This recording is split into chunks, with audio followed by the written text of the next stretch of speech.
Hi, welcome back to another week at Girl Who Reads. I don't know about you, but last week was one of the longest weeks of my life. Well, I didn't get a lot of reading done because work seemed to take over, but I did add a new book to my list, but otherwise my reading list is going to look a lot like last week's. First off, I want to thank Other Press. I was a winner of their Twitter giveaway last week. I won this t-shirt. You can see it says, "This is where the music begins," and let me just stand up so you can see the bottom of the shirt. You can see there's a body in the grass. I'm thinking it's about a dead body. But I also won 2 books, The American Girl and its sequel, The Glitter Scene. So you can see these are really thick books, so it's going to probably be a while before you start hearing from me about those. So I had a wonderful weekend in the pool, which means that I got a lot of reading done because I could just lay on the float. It was a perfect weekend, not too hot to lay on the raft, and the water wasn't so cold that you couldn't, dip your foot in every once in a while. But so it was just a very relaxing weekend, which means I finished Queen of the Big Time, which I started as my pool read because the book was already a little bit damaged, so it wasn't a big deal if it fell in the pool. But luckily, I did not drop my book at all. And so I finished that up. So for my review, it was a good read. It really was not quite what I expected. And I'm not really sure what genre it would fit in, but I really liked it, and I'm starting to think I'm a sap or something because all the books lately have been making me tear up, and this one was no exception. So look for that maybe Tuesday or Wednesday. I also finished reading Abe's Lucky Day.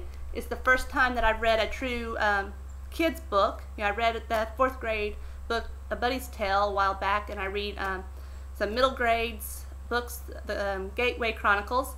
But this was the first true children's book, so I'm not really sure how to write my review, and I'm going to look around at a couple other people's blogs that do kiddie books, so that might be later this week that I'll put that review.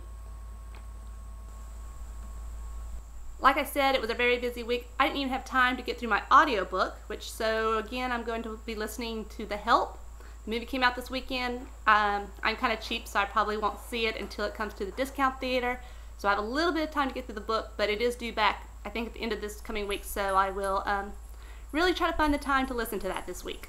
So for print books, I did make some progress in Boyfriend from Hell.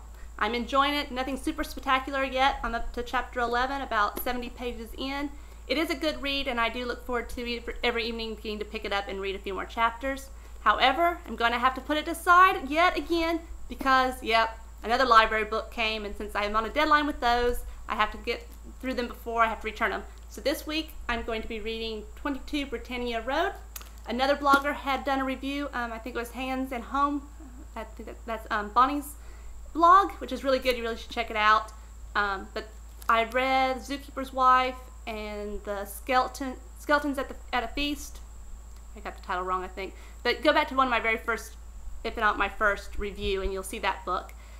Really enjoyed those two. This sounds a lot on those lines where it's World War II, but instead of focusing on POWs or the military, the soldiers, this is looking at civilians and how they cope with after the war.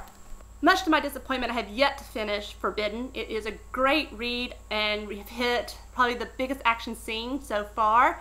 And so I really, really want to find the time to sit down and finish it up. Hopefully this week I will find some breaks. School's back in session, so I might find myself alone for lunch a few more times than normal. I'm not really sure, but hopefully I will be able to get through that in the next week and a half. So there you have it. That's what I'm reading this week. I know it's not anything real exciting because I've told you last week I was reading the same things. Really I am trying to get you some reviews, but life of a blogger, sometimes life just gets in the way, and even though I love to read, I just can't always find the time. But I assure you, if you want to pick up any of the books that are on my reading list and go ahead and start reading them, that they are worth it.